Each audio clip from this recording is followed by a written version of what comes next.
and welcome back to the channel. Welcome to our Tuesday night live broadcast. So tonight we are going to be talking about you.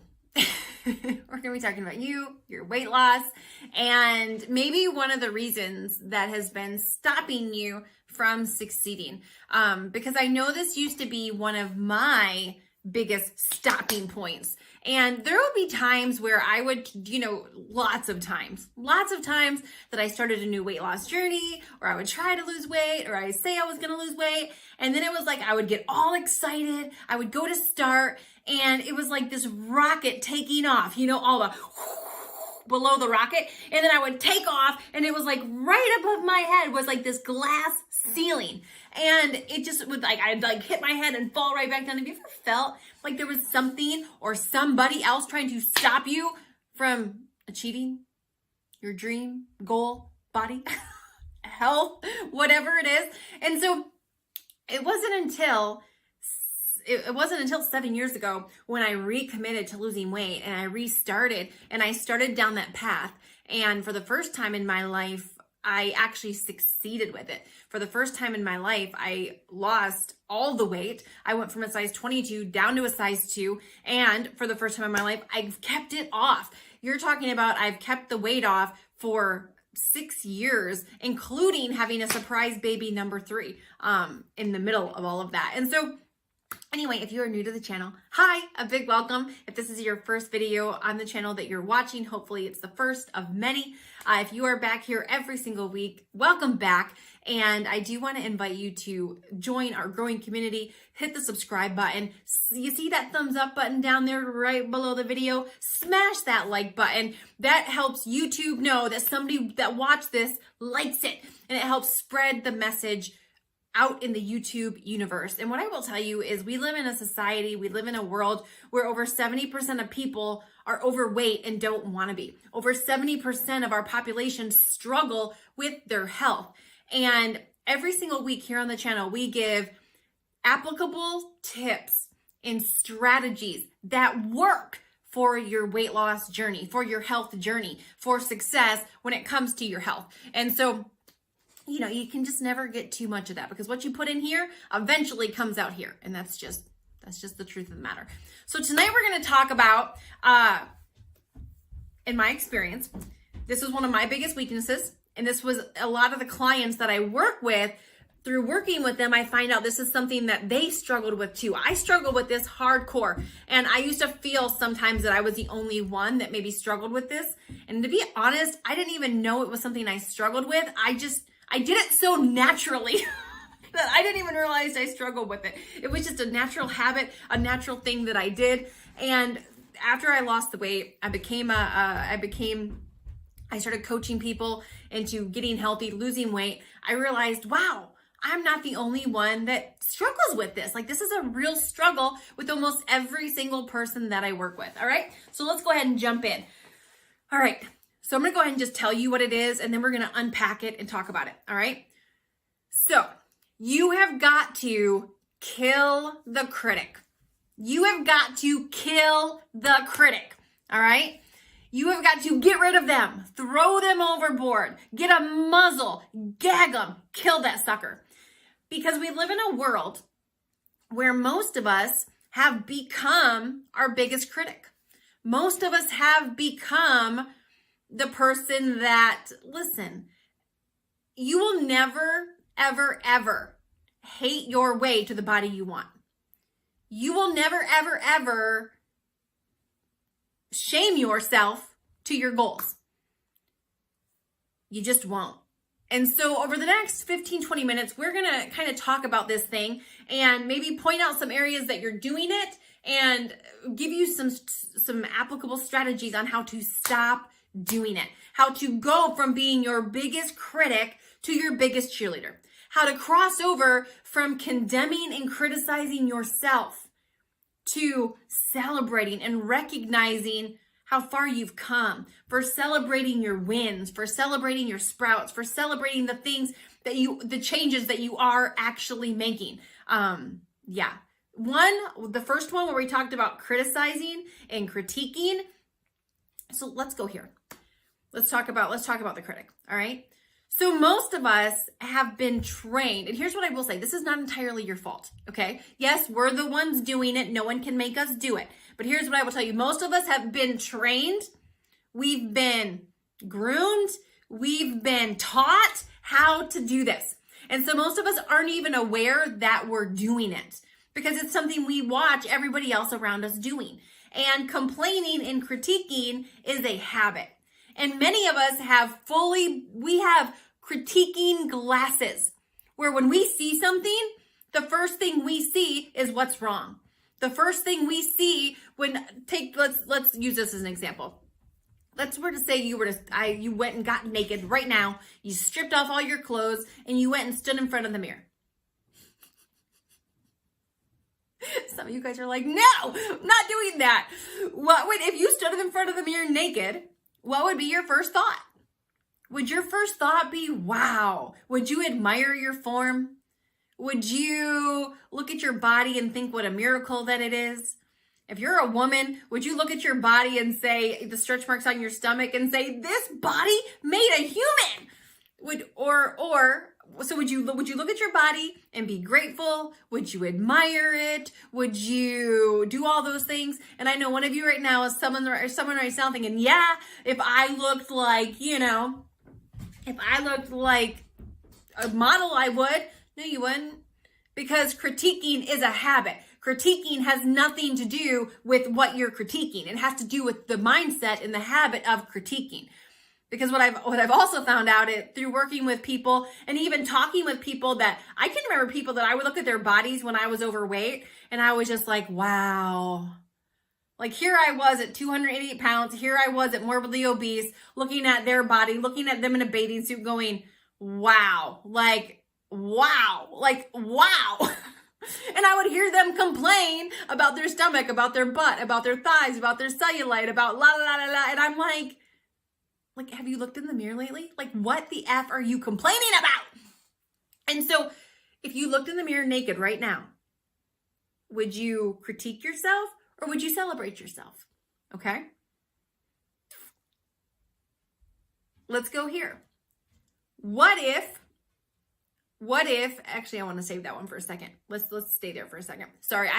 You ever have a million different ways in your head that you could go right now, but we'll stay here for right now. We'll go over here in a second. So if you look in the mirror and you hate the reflection staring back at you, you don't like the reflection staring back at you, you depreciate the reflection staring back at you, you will never, I'm going to repeat this again, you will never hate your way to the body you want. You will never criticize your way to the body you want. Hating and criticizing and critiquing causes frustration. And frustration leads to quitting. Frustration leads to staying the same. Frustration leads to self-sabotage. It's the truth. And so if you are critiquing yourself, that's a habit. Same thing in marriage. If you have a spouse, whether it's a husband or a wife, if you have a spouse and they try their best to clean the home, and you come home and first thing you see is what they didn't do. You don't see what they did do. That is a habit. It's a choice. I'll give you an example.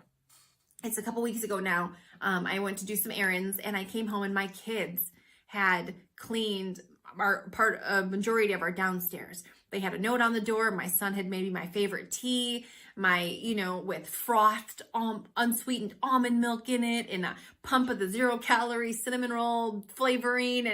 And they had, they had candles lit and Pandora going. And when I walked in, the first thing I saw was crumbs on the table and crumbs on the floor. Not a lot, but naturally that's the first thing my eye sees. It's just, I have an eye for detail. I don't even have to try. I naturally see the crumb. My kids, I know, didn't see that crumb, but the first thing my eye saw was the crumb, the hair on the floor, the little eraser stuff from when they did school in the morning that had been brushed on, the little eraser stuff. And I had to stop myself from looking for what was wrong. I had to take off my critiquing glasses. I had to take off my critical freaking eyeglasses. and put on the ones that would allow me to see what my kids had just worked so hard for. I had to put on the glasses that would allow me to see the things my kids did do to bless me versus the things they missed. And so if you're standing in front of that mirror naked and you're going to pick yourself apart, you're going to find what you don't like. You're going to find the sagging skin. You're going to find the cellulite. You're going to find all those things. Can I tell you what sucks the most about that? About having a mind, having the eyes of a critic? Most people think the critic will go away when I get my dream body. The critic will go away when I reach my goal weight. The critic would go away if I could just shop in a regular store and I didn't have to wear Spanx underneath everything. No, it won't. No, hear me. No, it won't. Because being a critic is a habit, and being a critic has more to do with how you choose to see things and how you choose to think than the body that's looking in the mirror. This is why you see people that are skinny still dieting. This is why you see people that get an eating disorder, because enough is never enough. They still hate their bodies, even though everybody else is looking at them going, oh my gosh, their body could be a goal body for somebody. And here they are standing in the mirror critiquing it. Another thing that we critique our bodies, right? Another thing we critique. Another thing we critique is our progress. So we critique our bodies. Another thing we critique is our progress. All right? We critique it's not going fast enough. It's not going slow enough. We focus on the areas where we messed up. Oh, I didn't drink all my water. Oh, I didn't work out. Oh, I didn't track this. Or we look at our lives. We look at the activities that we're doing and we critique what we didn't do. We critique ourselves to death, some of us. Some of you right now watching are your worst critic. You are your biggest critic. You can tear yourself apart, rip yourself apart better than anybody else. No one else needs to critique you because you do a good enough job for the whole freaking town you live in. You remind yourself of it, where you've fallen short, what you haven't done, who you're not, how much money you haven't made, how much weight you haven't lost, where you haven't gone, what you don't have in life, the life you don't provide for your family. The list doesn't end. Because when you're in a habit of critiquing, it doesn't just stop with your weight. It doesn't just stop with your marriage. It doesn't just stop with your boss. When you are a critic in your life, it shows up in every area of your life, and it shows up in the relationships of your life. Because again, it's a habit. When you have your critic glasses on, it rolls over into everything, including obviously your health. So when you're a critic when it comes to your activity, you criticize everything. You were never on track good enough with your nutrition. You never did good enough in your workout. You didn't do good enough with your water. You didn't, nothing. And here's what I can tell you. We can only be critiqued so long before we find, again, it's going to lead to frustration. It leads to self-sabotage. Frustration leads to self-sabotage. And so when you constantly critique your activity to death, when you have your critiquing glasses on and everything you do is not good enough, it doesn't meet your standards, then eventually what happens? Frustration, quitting, self-sabotage. You get to the place where you're like, F this. Why am I even trying? What is this all for? I would rather be fluffy and happy. We tell ourselves, we use that thing. I would rather not do this and be happy. The truth is you're not happy fluffy. The reason you're not happy when you're trying to lose weight is because you can't freaking give yourself a break and you're critiquing yourself to death, which leads to frustration and self-sabotage. Quitting. And so these are the two biggest areas I see people not, that they don't give themselves any grace with their body, especially when it comes to weight loss, with their body and with their actions that are going to lead them to having better health, better weight loss, all those things. And so there's one thing that we can all do to immediately flip the switch, to immediately kill the critic, to immediately, and listen, here's what I will say to you. Most of us speak to ourselves in a way that if somebody else spoke to us like that, they'd be like fighting words. If someone else spoke to you the way you speak to yourself, or the way I speak to myself sometimes, like I'd be like, bam, buddy, like, you would get kicked out of my house if someone else spoke to me the way I speak to myself sometimes, or especially the way I used to speak to myself. So we won't accept it from other people. Like I have hardcore boundaries up in my life with friends and family, and how I will let them treat me, how I will let them speak to me. And that is like even with my mom. Like sometimes, my mom and I'll be having a little disagreement, and I'll just say, no, you're not going to speak to me like that in my house. Why? Because it's my home. And if anyone's going to disrespect me, it's certainly not going to be in my home where we pay the bills, right? And it'd be the same thing in her home. If I'm disrespecting her in her home, me and my mother don't disrespect each other all the time, but you know what I'm saying? We're humans. Like we live 4 miles from each other. We vacation together. I see her almost every day. So there are times where we're both humans and, whatever. But you're definitely not going to let somebody disrespect you in your own home, out of all places. But here we are, disrespecting ourselves, critiquing ourselves, speaking to us in a way that we would never let someone else speak to ourselves. And so you've got to start thinking about that, and you've got to start saying, okay, if I wouldn't let someone else speak to me like this, then why am I letting myself speak to me like this? You've got to also have a boundary with yourself. You've got to have a boundary with your own self-talk. You've got to have a boundary with your own freaking critiquing. And when you kill that critic and you no longer allow yourself to play that role in your life, when you no longer allow yourself that you're not going to be your number one critic, and you say, no more. And you start flipping the switch and you say, okay, I'm going to now take up a new role. I'm taking a new position. I'm retiring the old position of critic, and I've created a new job opening for cheerleader. Give me a C, give me an A, give me an R, M-E-N. I was never a cheerleader, but I think I would have been a good one.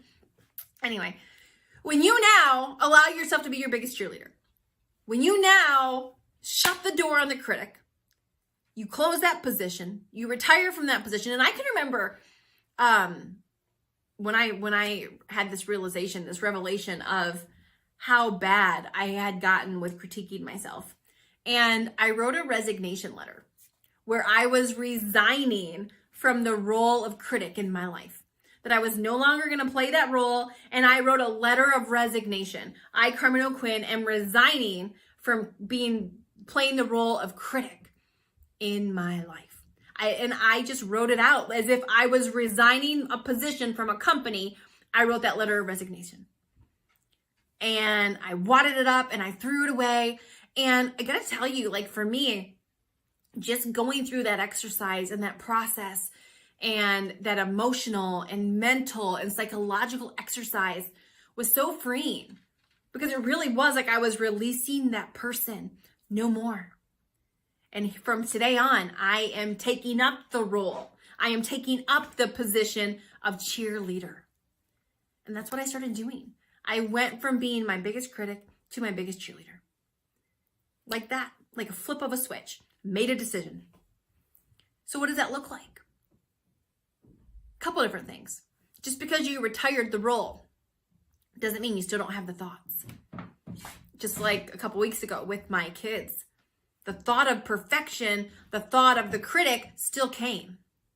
But what did I do with that thought next? I didn't allow that thought to take action. I didn't allow that thought to actually control my actions. It was like, no, okay, yes, I see the crumbs, but now let me switch my focus to what they did good, to the progress they did make. So it's the same thing.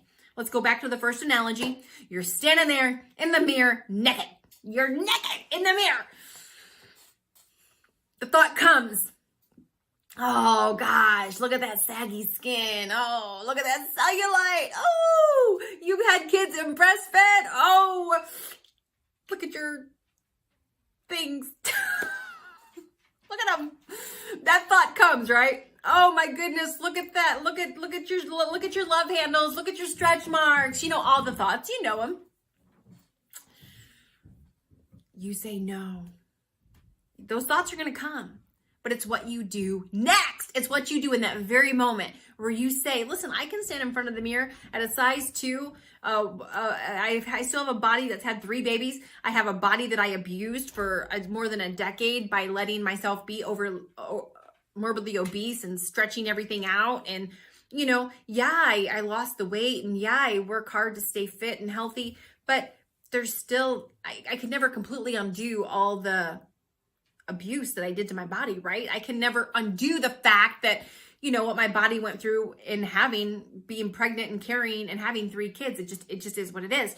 So I can stand in front of that mirror and I can allow my brain to go there.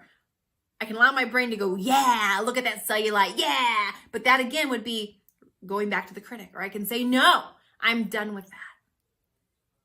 And then I switch my focus. I direct my focus to, no, look at this body. This body made 3, 1, 2, 3 babies.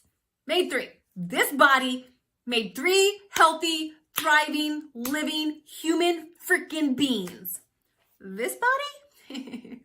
This body makes my husband very happy. This body can lift things. This body can... So I start going into the appreciation room and I start like flexing my thighs. And it's not about worshiping my body. It's not about, you know, but it's about appreciating what I've worked for. It's like flexing my thigh and being like, ooh, look at that thigh muscle. Look at that leg muscle. Look at how far I've come. Look at how strong this body is. This body is able to clean a 5,400 square foot home, keep it pretty freaking clean for having a family of 3. This body is able to play with my kids. This body is able to practice Brazilian jiu-jitsu with my son. This body was able to do the activity to make those 3 kids. And so I just start going through the list of what this body's able to do. And I'll tell you, it immediately flips the table and it immediately gets me in a better place with my body. And immediately goes, what if I did nothing? What if I had never lost the weight? And what if I had never been working out? Look at how much progress I've made. And I start celebrating my wins. I start reminding myself of how far I've come. I start reminding myself of where I used to be and where I'm at now. It's the same thing with your daily activity that you're doing. So let's just say there's a day and my nutrition's not 100%. I said I was going to do this and I ended up doing half of that. I said I was going to drink this much water and I was able to drink some of it. A problem-minded person does nothing but look at the problem. And then they start critiquing, right? I didn't do this and I didn't do that. But a solution-minded person, which is typically people who are really good at being their biggest cheerleader, are also really good at being solution-minded. People that are typically their biggest critic are typically really good at being problem-minded, problem-focused. And when you're problem-focused, you can't ever see the solution because you're too focused on the freaking problem. But when you are cheerleader, you have a much easier time being solution-minded. And it's the solutions that bring about the solutions to the freaking problem. And so when you're able to say, yeah, you know what? Maybe I didn't drink all my water, but I drank more than I did yesterday, and I drank more than I did last week, and I drank more than I did this time next year. And you know what? Yes, I'm on the right track. I'm doing better than I did. When you look at the fact that, you know what? Oh man, I had a cookie in the break room today. Oh, I suck. I might as well quit. No. You know what? You only had 1 cookie. This time last year, you would have had 5, honey. You had 1, and that was it. You were good for the rest of the night. So it's taking, pausing. And yes, you can say, yeah, I shouldn't have had that cookie. Okay.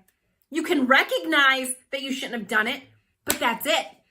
Now you go to focus on, yes, but what did I stopped. I didn't have the cookie and the ice cream and go through the drive-thru and the 9 o'clock snack tonight. So it's focusing on your little wins.